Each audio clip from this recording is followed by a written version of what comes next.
This game contains expressions and themes which may be considered outdated. However, these elements have been included without alteration to preserve the historical context in which the game was made and the creator's original vision. Player discretion is advised. It's kind of wild that this game isn't that old, but it still gets this warning. I don't know if this game deserves this warning. Maybe Metal Gear 1 and 2 did. I'm not sure. Like, what were the biggest crimes that the previous games did? Just bad writing?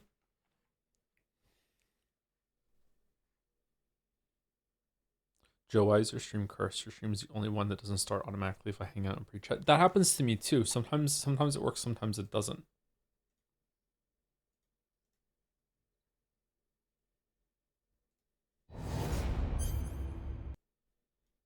Whoa, was that loud?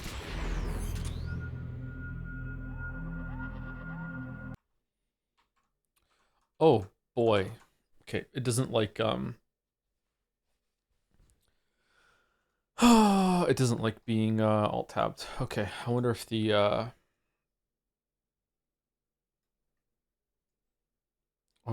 game is going to be better about that. Maybe it's just the launcher.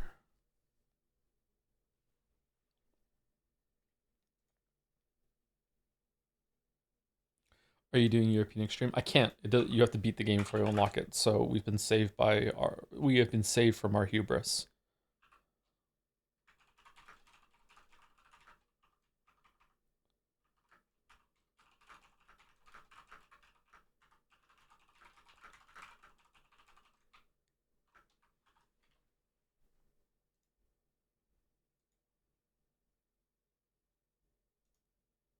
You sound like Baby Joe a little. Can't tell if it means you're doing better. I mean, I've been awake for a while. Maybe that's why. I haven't really been talking that much though. I just had some food. Maybe. I'm not sure. My voice is less deep today, is it?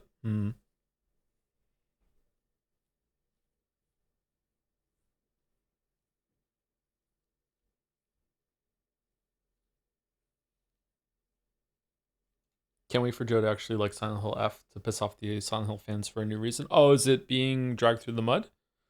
I saw a spoiler. I will tell you what the spoiler is when we get there in Silent Hill F.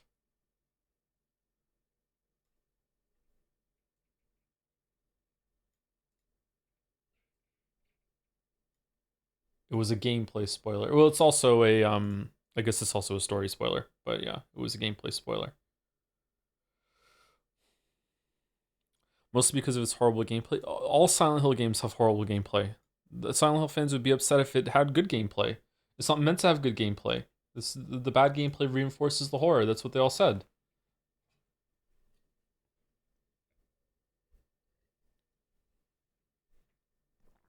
I'm not even memeing. That's what people say. Like Silent Hill 1 and 2 have horrible gameplay, and they're meant to. Like that's the whole point, is that you're meant to feel like weak and you don't want to fight. Like that's what everyone said when I said I didn't like the gameplay in those games. Everyone was like that. I was like, okay, that actually does make sense. So you can't have it both ways. Ah.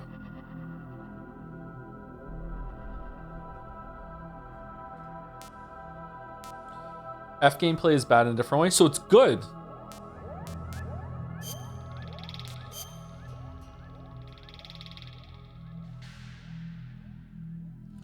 Okay, do we want... I don't know what to do. Do we want to do high resolution? Do we want to do adjusted mode? Did you get the audio mod? No? Was I meant to get the audio mod? I had homework?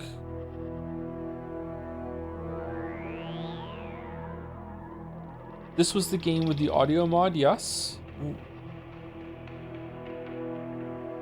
Okay.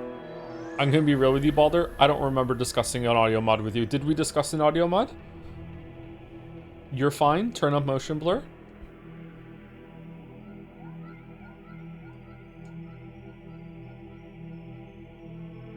You talked about it on stream, but alas. Did I? When? On stream 2 and 3?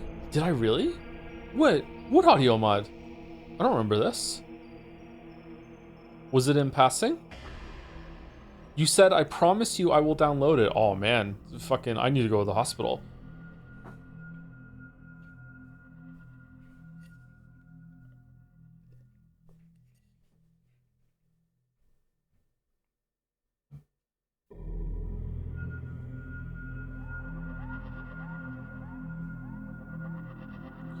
Do you think there can ever be a serious argument, sort of like how people say Last of Us 2 is Valorant? Fuck off.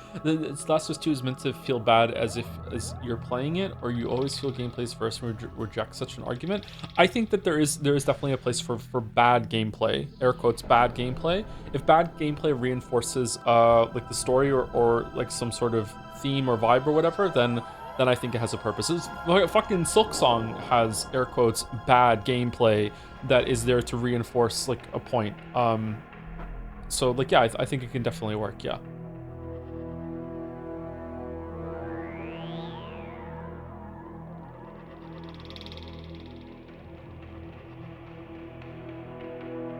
Joe loves Drakengard. Fucking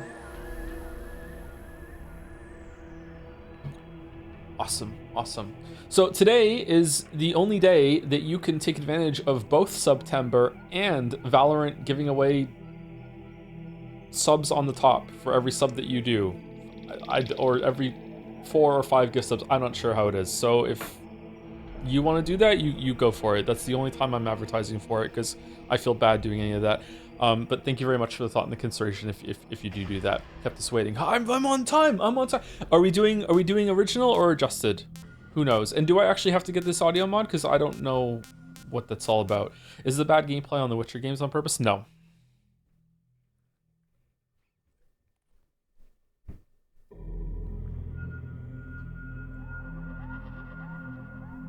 Why do you worry about making money? I don't worry about making money. I worry about like begging or putting pressure on someone to give me money when they otherwise wouldn't. Like if you're enjoying the stream and you're like, you want to give something back, that's great. Like a monthly sub is more than most people give.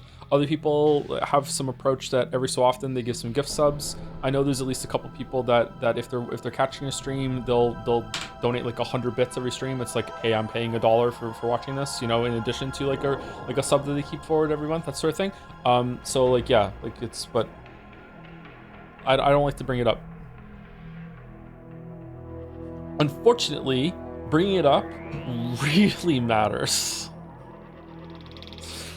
Oh, so why other people do it is because it works. That's why every YouTuber does the like and subscribe because it works. It actually matters, unfortunately.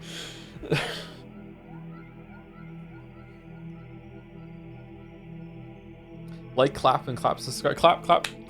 I will get a loan if I have to give you one. No.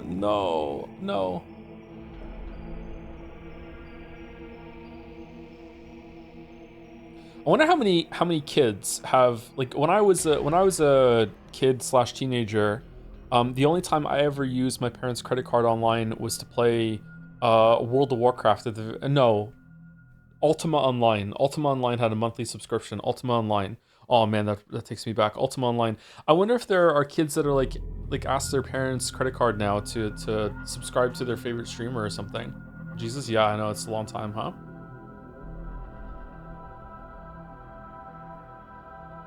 Crazy long time ago.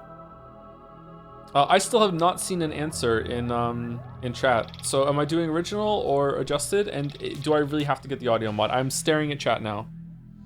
Boulder morosely said the mod is too late for now. It's 2 GB for the Nexus mods. What? I can download 2 GB in like 5 seconds. Like, what is it? What does it do? I was subbing to you on my dad's credit card since I was 14. Say psych, please. Say psych. Say psych. My youngest sibling asked me for mine and she was 16 at the time. Thank God it was NL.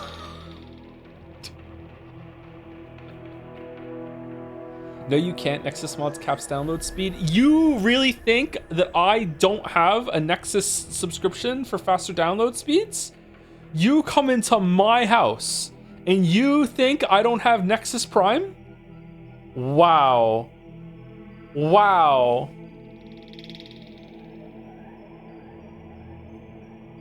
Because you're right, of course I don't.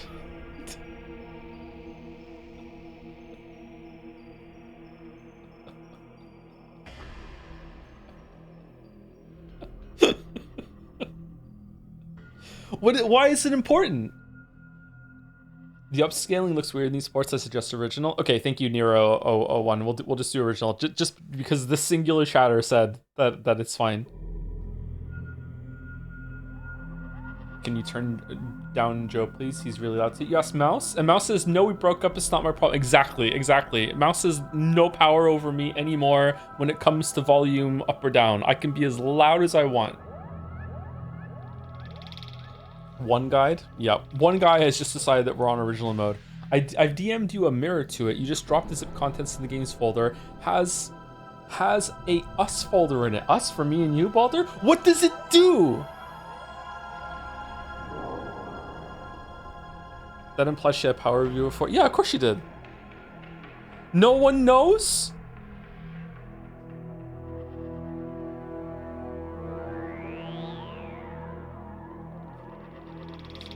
In the land of no one answering the fucking question, the one guy is king.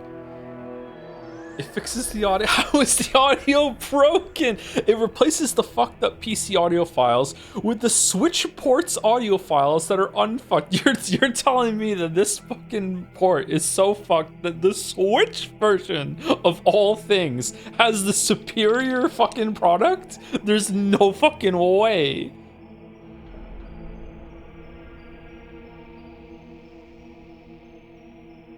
Do you prefer your bones to be liquid or solid? I think that if everything worked as normal, I would rather have liquid bones. Because they would be less susceptible to breakage, right? Like, I feel like I would be a stronger person with liquid bones. I don't know how it would work, but like, yeah, liquid bones, yeah. Joe, what do you mean? Yo. If, I don't know how it would work, but like, isn't this just an upgrade? If everything is going to function as normal, right? Liquid, like, stronger than solid. What if they leak? Well, you know, okay, Ronald McDonald has appeared and is clarifying that in terms of your quality of life and your functionality, nothing is going to change, and there's no drawback, but there possibly could be a positive, that is that it is harder to break a liquid bone than a solid bone. There we go, okay?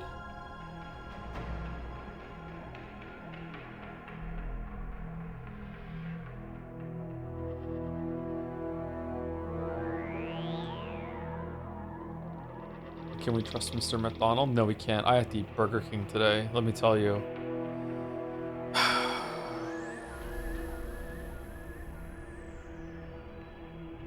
Is it really that important to have this mod? Is it really that important? Okay, all right, hold on.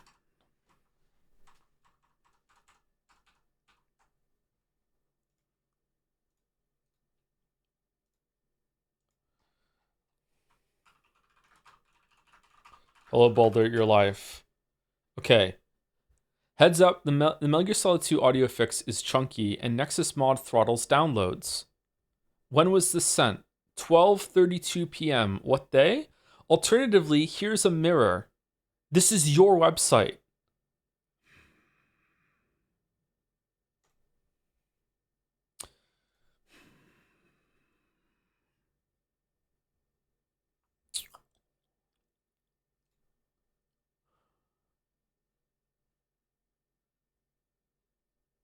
Proposition, I come on stream and we play Peak while it downloads. I'd rather die. No, I'd rather stream Punch Out. No. Peak is no. Peak is for October because it's scary for the streamer.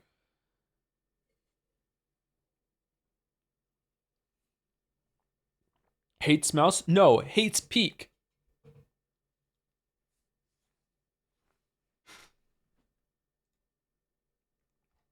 Okay, you asked about it the other day, but whatever. And this is part of the foreplay when it comes to like eventually doing on stream.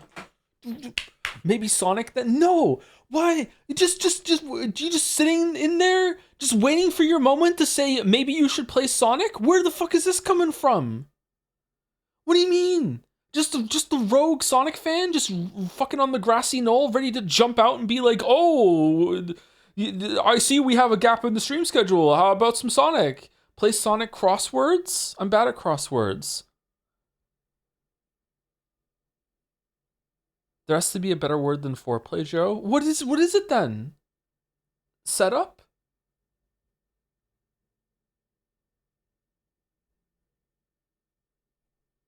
say foreshadow. It's not foreshadowing though. Foreshadowing is a literary device. This is not applicable in this case. If your bones were liquid, what's the first place you would squeeze into that before you couldn't? Keep in mind your organs are still solid, so you don't squeeze anywhere where your brain gets smushed. Oh, I have rat powers now that I can like get to places I couldn't before because my bones are liquid.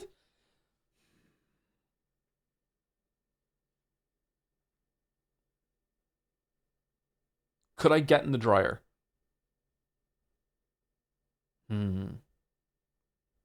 Oh, speaking of dryers, I have some bad news, chat. Our girl's gone. Florence's deed. She died last week. Yep. I tried to fix her. And you know me, I'm an expert in repairing dryers, so it was a really good attempt. But yeah, she's dead. She's dead. She still spins, but she doesn't heat up anymore. Can we just turn off the stream? This sucks. What do you... Does she still sing? Yes.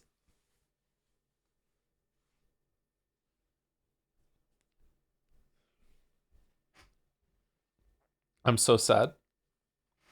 Maybe you can roleplay with Florence? What do you mean? Just like, as long as she still sings, we do the role play. What? Just put the fucking wet, cold clothes into the dryer and then run it so it just spins for an hour, and then take out the still wet, cold clothes and be like, "Wow, Florence, these are so warm and dry. You did such a good job, old girl. Thank you so much." What do you fucking do you mean role play with the dryer?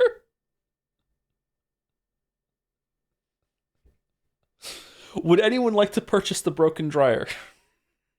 You have to pay for shipping. Joe, please, I'm in a hallway. What the fuck does that have to do with anything? The end of an era? No, dry the clothes first, then use Florence. So she still thinks she's doing a good job? Do you use cooking oil? If the recipe calls for it, yeah? What? I bought a potted fresh parsley and it came without a pot. I don't think I've ever been this robbed. What are we doing today? As the original hypothetician, I'll say that the liquid bones will not leak unless your skin is punctured, but you will make weird sloshing sound. Same for gas bones, but you make shishing sounds.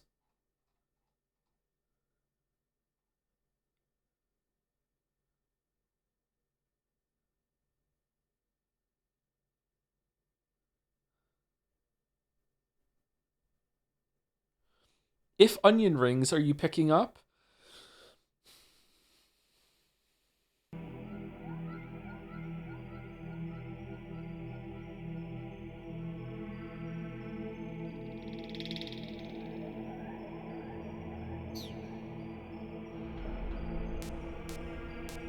Notices? Notices what? Okay, what is the audio gonna turn into? Does it overwrite the shit? Do I have to start the whole thing again? Like, what do we have to do?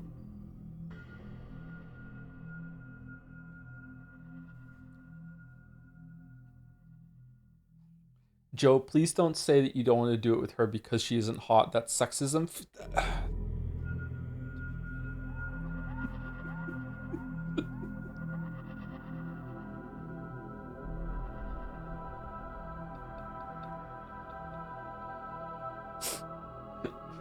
But for real, the dryer is like super dead. Like legit totes dead. Does not dry a sock.